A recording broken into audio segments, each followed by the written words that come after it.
Well, when the Qury Fire burned thousands of acres in South Dakota last month, several firefighters from Colorado were called to help with containment efforts. Our next guest was on the front lines of that fire, and joining me now is Alberto Lopez with North Metro Fire Rescue. And you know what? I mean, I've seen the photos, I think we all have, and that fire was burning quite close to a community. What was it like being there, and what were you up against? You know, this incident being a smaller incident, since we were one of the first units on scene, was really nice. It was nice having the community there. They helped us in every way by making us lunches. All the food that we had was directly from the local community restaurants. It's a little bit nerve-wracking being on the front line when you have properties of value. And our side in the division Foxshot we're on, we had a lot of properties of value, so we did a lot of mitigation and firework over there.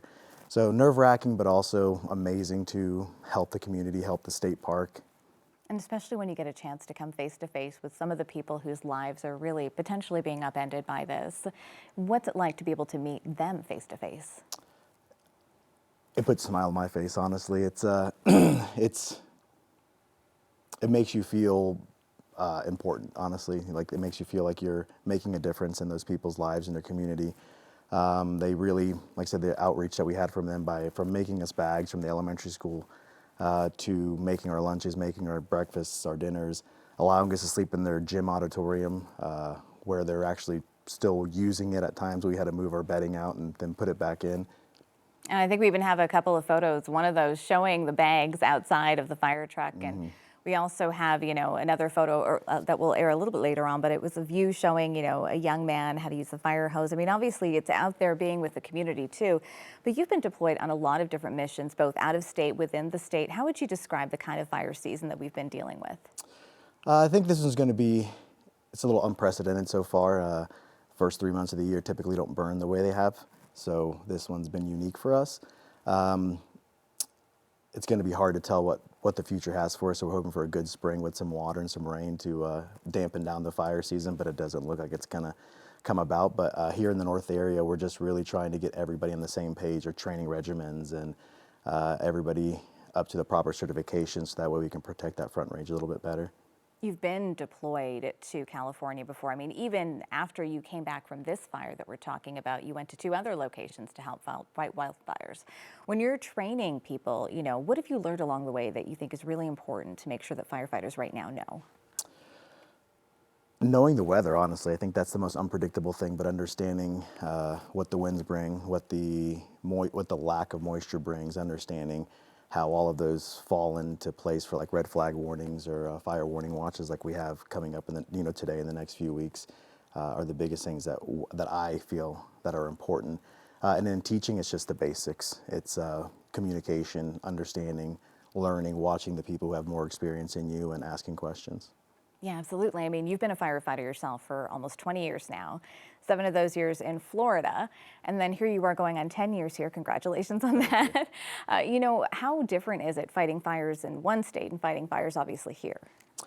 Oh, dramatically different from fighting fires in Florida, where everything that's green burns and it's really, really flat and wet, to the deserts of Temecula, where there's no moisture and it's a totally different fuel model, from manzanitas to tall pines in the north area of California to the grasslands of Nebraska. So all of those just teach us better on how to fight fires and how to take care of our local people.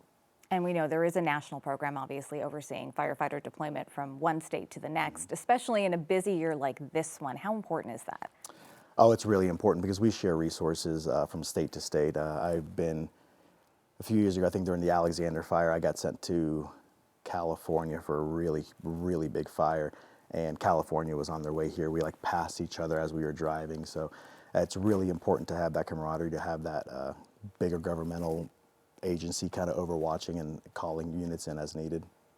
For people who are looking outside their window, I mean, they're seeing the land is parched. It's kind of been tough for a lot of people. What would you say to people who are sitting at home right now, to have them understand just how serious the situation is right now?